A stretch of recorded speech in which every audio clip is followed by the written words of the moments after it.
తాకట్లో ఉన్న మీ బంగారాన్ని విడిపించి ఆ రోజు ఆన్లైన్ రేటుకి కొంటాం. Sharma gold company. నమస్తే, మీరు చూస్తుంది సుమన్ టీవీ. నేను మీ కీర్తి. ద్వాదశ రాశుల్లో భాగంగా ఏప్రిల్ 16 నుంచి 30 తారీఖు వరకు ఎలా ఉండబోతోంది తెలియజేయడానికి మనతో పాటు ప్రముఖ ఆస్ట్రాలజర్ బ్రహ్మశ్రీ నందిబట్ల శ్రీహరి శర్మ గురుగారు ఉన్నారు. నమస్తే గురుగారు. వాగర్థ విభ సంపృక్తౌ వాగర్థ ప్రతిపత్తయే జగతః పితరౌ వందే పార్వతీ పరమేశ్వరౌ ఆదిత్యాయ చ సోమాయ మంగళాయ బుధాయ చ గురు శుక్ర శనిభ్యశ్చ రాహవే కేతవే నమః. శృంగేరి జగద్గురు పీఠాధిపతులకి కంచి పీఠాధిపతులకి నమస్కారములు తెలియజేసుకుంటూ కార్యక్రమాన్ని ప్రారంభిద్దాం. గురుగారు, వృషభ రాశిలో జన్మించిన వారికి ఏప్రిల్ 16 నుంచి 30 తారీఖు వరకు ఎలా ఉంటుందో ఇప్పుడు తెలియజేస్తారా? ఏప్రిల్ నెలలో 16వ తారీఖు నుంచి 30వ తారీఖు వరకు ద్వాదశ రాశులలో జన్మించినటువంటి వారికి ఏ విధంగా ఉండబోతుందో తెలుసుకునే ప్రయత్నం చేద్దాం. ముందుగా గమనించాల్సినటువంటిది, వీక్షించేటువంటి సుమన్ టీవీ ప్రేక్షకులు గమనించాల్సినటువంటి అంశం ఏంటంటే, చాలామంది కామెంట్స్ రూపంలో తెలియజేస్తున్నారు, చెప్పినవి కొన్ని జరుగుతున్నాయి, కొన్ని జరగట్లేవు, కారణం ఏంటి అని చెప్పి. ప్రధానంగా శాస్త్రాన్ని అనుసరించి ఎప్పుడైనా మనం వెళ్ళాలి. కాబట్టి రాశి మరియు లగ్నము రెండూ ప్రధానమే. కాబట్టి ఇక్కడ ఈ యొక్క సందేహాలకన్నిటికీ కూడాను నివృత్తి చేస్తూ ఇప్పుడు క్లియర్ కట్గా ఇంకా లోతైనటువంటి విషయ పరిజ్ఞానాన్ని ప్రేక్షకులకు అందించాలనేటువంటి సదుద్దేశంతో మనం ముందుకు వెళదాం. ముఖ్యంగా అందరికీ కూడా గుర్తుపెట్టుకోండి, జన్మ లగ్నం అని ఉంటుంది, జన్మ నక్షత్రాన్ని బట్టి రాశి ఉంటుంది. కొంతమందికి date of birth, time, place తెలియవు. కాబట్టి పేరులో మొదటి అక్షరం ఏది ఉంటుందో దానిని బేస్ చేసుకొని ఆ రాశిని మనం చూసుకోవాలి. అయితే నామనక్షత్రంలో కూడా చాలామంది పొరపాటు పడుతున్నారు. కాబట్టి ఇక్కడ వాటికి సంబంధించినటువంటిది, ఉదాహరణకి శ్రీనివాస్ అనే పేరుందనుకోండి, ఏం చూస్తున్నారు? కుంభరాశి చూస్తున్నారు, కాదు, తులారాశి చూసుకోవాలి. ఇలా కాబట్టి ఎవరైనా కానీ జన్మించిన లగ్నాన్ని ఆధారంగా చేసుకొని మొట్టమొదటిగా మనం చూసుకోవాలి. జన్మ లగ్నం తెలియని వాళ్ళు కనీసం రాశి నుంచి చూసుకోవాలి. ఈ జన్మలగ్నము రాశి రెండూ తెలియనటువంటి వాళ్ళు నామ నక్షత్రం మీదుగా చూసుకోవాలనేటువంటిది విషయాన్ని ప్రేక్షకులకు తెలియజేస్తున్నాను.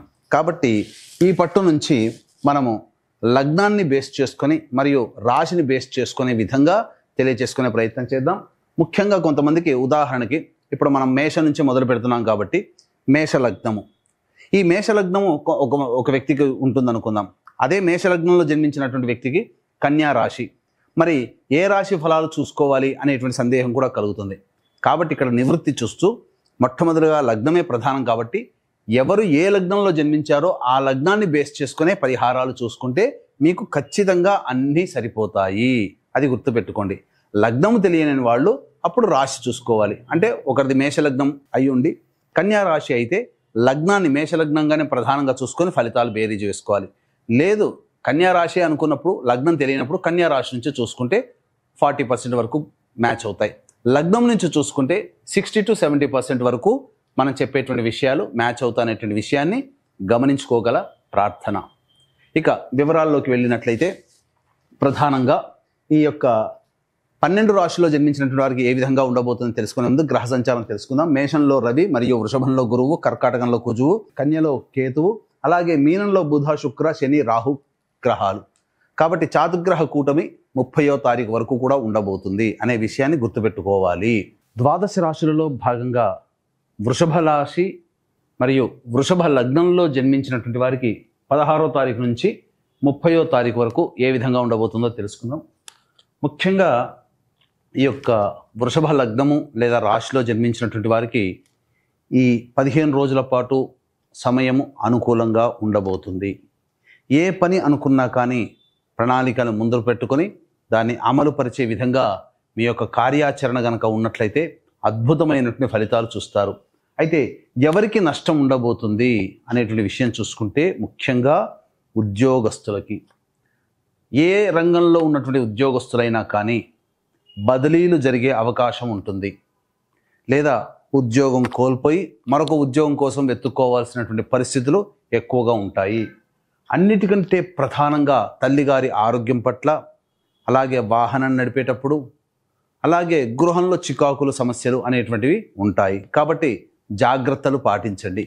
అన్నిటికంటే ఇక విషయం కనుక చూసుకున్నట్లయితే ప్రధానంగా మిగతా అన్ని గ్రహాలు కూడా ఒక రవిగ్రహము తప్ప మిగతా అన్ని గ్రహాలు కూడా అనుకూలంగా ఉండబోతున్నాయి. ఇక ప్రధానంగా కుజగ్రహము స్తంభించి ఉన్నటువంటి కారణం చేత ఈ యొక్క వృషభ రాశి లేదా వృషభ లగ్నంలో జన్మించినటువంటి వారికి అన్ని విధాలుగా అనుకూలంగా ఉండేటువంటి పరిస్థితి. ముఖ్యంగా ఎవరైతే మీకు ఇదివరకు సహాయం చేయలేకుండా ఉన్న వాళ్ళందరూ కూడా మీకు సహాయ సహకారాలు అందించడం ద్వారానో లేదా మీ ప్రతి పనికి కూడాను ఎదుటి వాళ్ళ సహాయ సహకారాలు సంపూర్ణంగా లభించడం ద్వారా మీకున్నటువంటి పనులన్నీ కూడాను చక్కబెట్టుకుంటారు. ముఖ్యంగా ప్రభుత్వ పరముతో లావాదేవీలు నడిపేటువంటి కాంట్రాక్టర్లు కానీ, వ్యాపారస్తులు కానీ, బిల్డర్లు కానీ కాస్త ఆచితూచి స్పందించేటువంటి స్థితి గోచరమవుతుంది. ప్రభుత్వ రంగంలో పనిచేస్తున్నటువంటి ఉద్యోగస్తులైతే ప్రభుత్వ పరంగా ఏదో ఒక వివాదంలో సమస్యలు చిక్కుకునేటువంటి అవకాశం గోచరమవుతుంది. కాబట్టి జాగ్రత్తలు పాటించండి. ఇక అన్ని రంగాలలో ఉన్నటువంటి వాళ్ళకి మాత్రం శుభకరమైనటువంటి రోజులుగా ఉంటుంది. కాకపోతే మీరు చేయాల్సిందల్లా బద్ధకాన్ని తొలగించుకోవడం అనేటువంటిది చేసుకుంటే అంతా సవ్యంగా మీ జీవితంలో ఉండబోతుంది. వివాహం కావాల్సినటువంటి అబ్బాయిలకి అమ్మాయిలకి వివాహము నిశ్చయం అవుతుంది. అంతేకాకుండా విద్యార్థులకి, ముఖ్యంగా విదేశీయానం చేయాలనే ఆలోచనలో ఉన్నటువంటి విద్యార్థులకి తప్పకుండా విదేశీయానానికి సంబంధించినటువంటి ఫలితాలు గోచరమవుతున్నాయి. H1B వీసా సంబంధించినటువంటి వ్యవహారాల్లో విజయాన్ని పొందే అవకాశము గోచరమవుతుంది. ఇక అన్ని రకాలుగా ఈ యొక్క వృషభ రాశి లేదా వృషభ లగ్నంలో జన్మించినటువంటి వారికి సంపూర్ణ సహాయ సహకారాలు ఈ 16వ తారీఖు నుంచి 30వ తారీఖు వరకు ఉంటాయని చెప్పవచ్చు. అయితే రోజువారీగా 16వ తారీఖు నుంచి 30వ తారీఖు వరకు ఏ విధంగా ఉండబోతుందనే విషయం గురించి క్లుప్తంగా తెలియజేసుకుందాం. ముఖ్యంగా ఈ యొక్క వృషభ రాశి లేదా వృషభ లగ్నంలో జన్మించినటువంటి వారికి ఈ విశ్వావసునామ సంవత్సరం 12 మాసాల పాటు మీ యొక్క సంకల్పం నెరవేరాలి. అలాగే మీ జాతకరీత్యా ఉన్నటువంటి దోషాలు తొలగిపోవాలనే సదుద్దేశంతో కాశీక్షేత్రంలో విశ్వేశ్వరుని యొక్క ఆజ్ఞ మేరకి ఈ యొక్క సంకల్ప సిద్ధి, సర్వదోష నివారణ పూజలు, హోమాలు అనేటువంటివి చేయించడం జరుగుతుంది. అవకాశం ఉన్న వాళ్ళు ఇట్టి కార్యక్రమంలో మీరు నమోదు చేసుకోవచ్చు. ప్రతి నెల ఒక్కొక్క పుణ్యక్షేత్రంలో ఈ యొక్క కార్యక్రమాలు అనేటువంటి జరిపించడం జరుగుతుంది. ప్రతిదీ కూడా మీకు వీడియోలు పంపించడం జరుగుతుంది. ఇక ఆలస్యం చేయకుండా ఈ వృషభ రాశి మరియు వృషభ లగ్నంలో జన్మించినటువంటి వారు 16, 17, 18 తారీఖులో కనుక చూసుకున్నట్లయితే రాని బాకీలు వసూలవుతాయి. అలాగే ధనపరమైనటువంటి సమస్యలు తీర్చుకుంటారు. చక్కగా కుటుంబ సభ్యులతో చేస్తున్నటువంటి వృత్తి ఉద్యోగ వ్యాపారాల్లో ఉన్నటువంటి వాళ్ళు తోటి వారితో ఆనందకరమైనటువంటి జీవితాన్ని పొందుతారు. అన్ని విధాలుగా సంతోషంగా ఉంటారని చెప్పవచ్చు. ఇక 19, 20వ తారీఖు ఈ యొక్క వ్యవహారాల్లో ఈ 19, 20 తారీఖులో కనుక చూసుకున్నట్లయితే ఖర్చులు అధికంగా ఉంటాయి. మానసిక ప్రశాంతత లోపిస్తుంది. అలాగే 21, 22వ తారీఖులో కనుక చూసుకున్నట్లయితే సంతాన మూలకంగా విభేదాల సమస్యలు, ఖర్చులు కూడా అధికంగా ఉంటాయని చెప్పవచ్చు. ఆస్తికి సంబంధించినటువంటి వివాదాలు జరిగేటువంటి అవకాశం గోచరమవుతుంది. జాగ్రత్తలు పాటించండి. ఏది ఏమైనప్పటికీ కూడాను ప్రశాంతత లేని జీవితాన్ని 19, 20, 21, 22 తారీఖుల్లో పొందుతారని చెప్పవచ్చు. ఇక 23, 24, 25, 26వ తారీఖులో కనుక చూసుకున్నట్లయితే ధనపరమైనటువంటి అన్ని రకాల సమస్యలు మీకు తీరబోతున్నాయి. అంతేకాకుండా నిరుద్యోగస్తులకి ఉద్యోగం లభించే అవకాశం ఉంటుంది. అలాగే ఆల్రెడీ ఉద్యోగం చేస్తున్నటువంటి వాళ్ళు మాత్రం పదవి ఉన్నతి పొందే అవకాశం కానీ లేకపోతే మరి యొక్క సంస్థల్లో మంచి ఉద్యోగంలో స్థిరపడడం కానీ సంభవిస్తుంది. తర్వాత ఆనందకరమైనటువంటి జీవితాన్ని పొందుతారు. ప్రధానంగా బాధ్యత కలిగి ఉండి ప్రవర్తిస్తారు. తద్వారా మీ కీర్తి ప్రతిష్టలు పెరుగుతాయని చెప్పవచ్చు. ఇక 27, 28వ తారీఖులో కనుక చూసుకున్నట్లయితే ప్రధానంగా మానసికమైనటువంటి ప్రశాంతత లోపిస్తుంది. ఒక జిగ్జాగ్ లాగా ఉంటుంది. ఏ పని చేయాలన్నా సంతోషంగా ఉండదు. ఇక ఉద్యోగంలో పలు కీలక మార్పులు చోటు చేసుకుంటాయి. ముఖ్యంగా ఉద్యోగం మారాలా అనే ఆలోచన కలుగుతుండడం, తద్వారా అంతేకాకుండా కుటుంబంలో మానసిక ప్రశాంతత లోపిస్తుంది.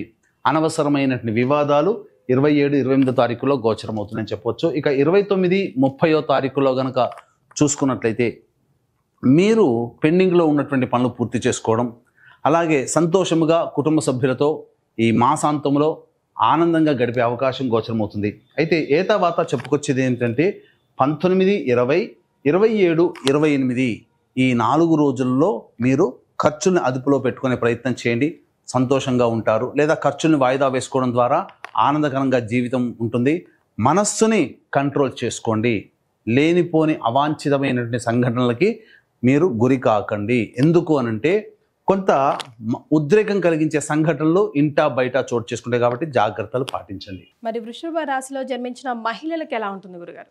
ఈ యొక్క వృషభ రాశి లేదా వృషభ లగ్నంలో జన్మించినటువంటి మహిళలు ప్రధానంగా వాహనాన్ని నడిపేటప్పుడు జాగ్రత్తలు పాటించాలి. గృహోపకరణాలకి, గృహంలో మరమ్మతులకి ఎక్కువగా ఖర్చులు చేసే అవకాశం గోచరమవుతుంది. అన్నిటికంటే ప్రధానంగా ప్రభుత్వ రంగంలో పనిచేస్తున్నటువంటి మహిళలకి కాస్త చిక్కుల సమస్యలు అధికంగా ఉంటాయి. అయితే బాధ్యతని సక్రమంగా నిర్వర్తించడం ద్వారా మీకున్నటువంటి పేరు ప్రతిష్టల్ని మరింత పెంపొందించుకుంటారు. అలాగే మీకు గౌరవ మర్యాదలకి ఏమాత్రం కూడా లోటు లేకుండా గడుస్తుందని చెప్పవచ్చు. రైట్, మరి వీరు ఎలాంటి రెమెడీస్ పాటిస్తే బాగుంటుందంటారు? ఈ యొక్క వృషభ రాశి లేదా వృషభ లగ్నంలో జన్మించినటువంటి వ్యక్తులు చేసుకోదలిచినటువంటి పరిహారాలు ప్రతిరోజు కూడా సుబ్రహ్మణ్య భుజంగ స్తోత్ర పారాయణము, అలాగే లక్ష్మీ స్తోత్ర పారాయణం చేసుకున్నట్లయితే చాలా మటుకు సమస్యలు అనేటువంటివి తగ్గుముఖం పడతాయి, ప్రశాంతత చేకూరుతుంది. ఇంకా అవకాశం ఉంటే 18వ తారీఖు రోజున కాశీ క్షేత్రంలో జరుగుతున్నటువంటి సంకల్ప సిద్ధి సర్వదోష నివారణ కార్యక్రమంలో జరిగేటువంటి సంవత్సరం పాటు జరుగుతాయి. అటువంటి కార్యక్రమంలో మీ గోత్రనామాదులు నమోదు చేసుకోవచ్చు. చాలా సంతోషం గురుగారు, ధన్యవాదాలు. సర్వం శ్రీ ఉమామహేశ్వర పరబ్రహ్మార్పణమస్తు.